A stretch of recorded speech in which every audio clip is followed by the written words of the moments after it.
Hi everybody, it's Jacob here. Welcome to another episode of Wednesdays with Jacob. Today we are going to talk to you about the 5 freedoms, which are number 1, freedom from hunger and thirst, number 2, freedom from discomfort, number 3, freedom from pain, injury, or disease, number 4, freedom to express normal behavior, and number 5, freedom from fear and distress. And each week, this will be a 5-week series, and each week we will highlight one of the main freedoms. So today we will be discussing number 1, freedom from hunger and thirst.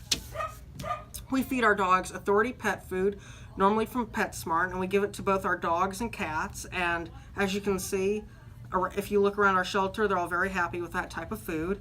Any other pet food, anybody is welcome to bring if they do not want it.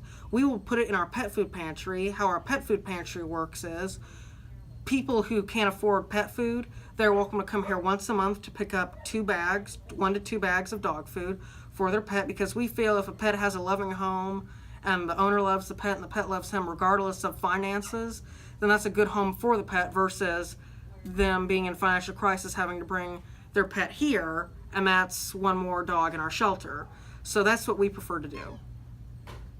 So any donation of authority dog or cat food would be appreciated, but any other type of food or treat or wet food is very much appreciated.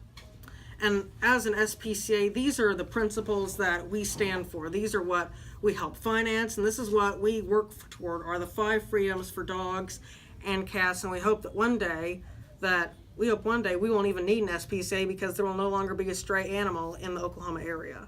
And this sweet girl's Tilly. She's about 1.5 years old. Someone dumped her at a junkyard with a litter of puppies, and now that all her puppies are gone, she's a little bit sad, so we would appreciate anybody who'd want to adopt her. She's a little bit shy, but she's just awesome.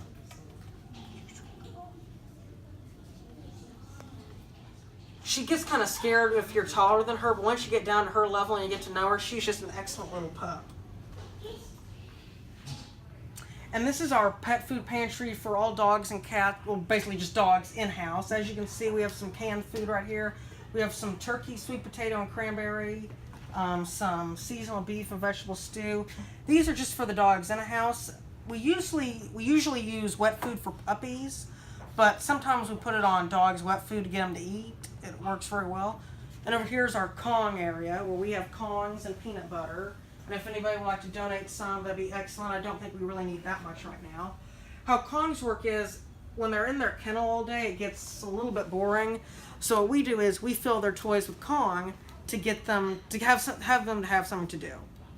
And this is our pet food pantry for people in need. It's a little bit bigger.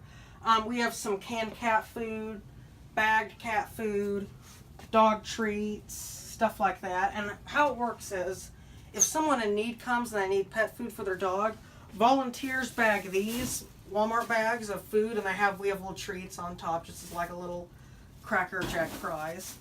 And our awesome volunteers bag these, and they get 1 to 2 of these a month. And all the food that we use in our pet food pantry comes from donations from, like, sometimes supermarkets will donate, PetSmart is an awesome donator, and just the community at large. And just to remind everybody, we have a PetSmart adoption event this weekend. All volunteers are welcome as long as they've gone through orientation. Thanks everybody for tuning in. Please share, like, and comment. And don't forget to tune in for part 2 of 5 of the 5 freedoms, and may the first be with you.